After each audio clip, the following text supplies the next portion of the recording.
I've taken all the stuff off of the flowers, the styrofoam and whatnot. These are the flowers that we found this week in the craft store dumpsters.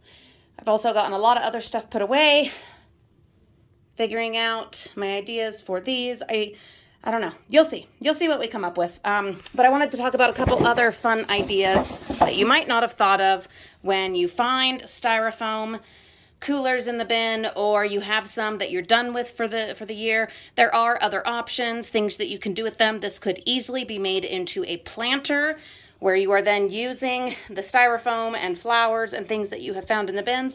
Another fun thing with Halloween in mind, I find that by using some styrofoam spray first, which I also found in the bins that I happen to have, you can make these into really fun graveyard accessories for your Halloween yard display.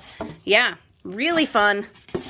We've done that in the past. If you've been with us a long time, you might remember from one of our previous Halloween yard displays, one of these, it was a lot bigger, but it made for an awesome gravestone kind of crypt, tomb deal. We sprayed it first with the styrofoam spray and then with gray, different shades of gray, and had little tea lights on it that were also from the bins. Added a few little decorations to it, and it was fantastic. Think you could have, since this has 2 lids but only 1 actual cooler.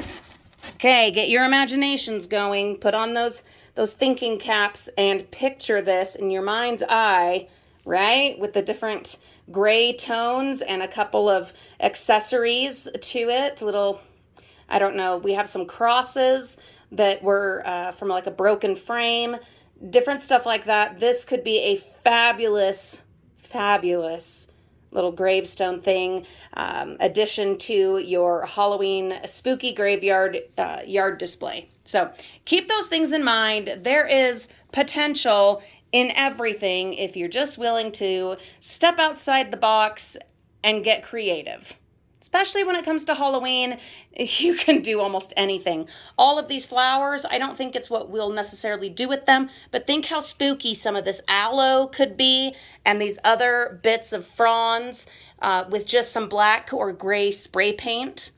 Yeah, the ideas, the possibilities are truly endless. You know, I might just do that. That might be what we do with these.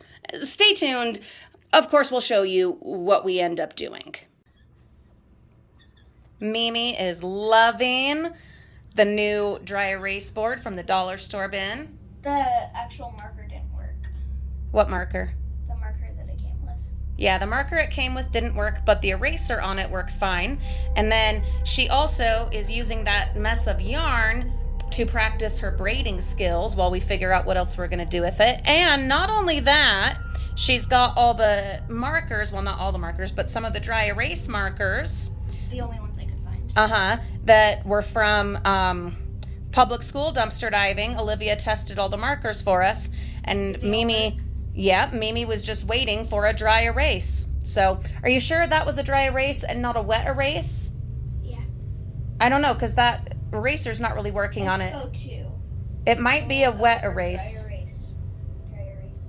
Huh. Well, maybe we just need a better eraser, or maybe get some Windex and a paper towel. I just don't think that eraser is going to work on it. Look at us learning as we go. How about What about that Windex one that's made for markers? Go get it. I'll go look for it.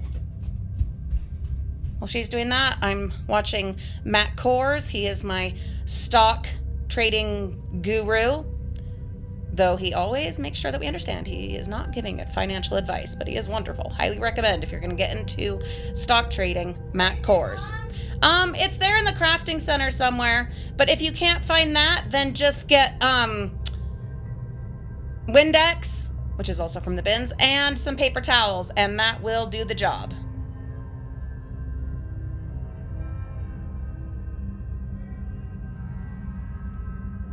Another upcycling idea that you guys might not have thought of. I don't know if you're catching kind of what's going on here, but yes, we're going to be giving you lots of upcycling and crafting ideas, repurposing ideas, something we're going to do going forward that I don't think we do often enough, and a lot of you have requested just ideas. Yeah, Mimi, good job. And some paper towels.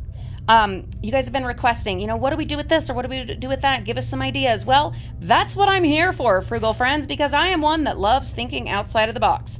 This was in the garbage with our stuff this last week, and it's just the netting, in particular this time from some novelty ball, but you can find this netting all the time with assorted different things that the dollar store and craft store sells. You know what I'm talking. You've seen this netting before. Well, normally people are just going to throw this away. Not us. I have found so many fun uses for this. In Halloween decor, come on, there's all kinds of spooky, ghostly, spidery things you can do with this. But also, I find this works really well on like a little fascinator, a fun little hat. You can spray paint this any color that you want. I'll show you how it's used on one that my mom bought and sent me. But you don't need to go and buy netting or tulle from the craft store. Just save this stuff and spray it any color that you want, or use it as is with some E6000 or some hot glue, some feathers. We also happened to have found feathers on a feather boa this week. And think of all the possibilities for beautiful, elegant crafting with some of this netting. You don't have to just throw it right away. It takes up little to no space in your crafting supplies because it just squishes right down. There's a lot that you can do with this. And many other goodies that we find in the dumpsters or that you have from the bins, from your yard sale finds, your curb picking.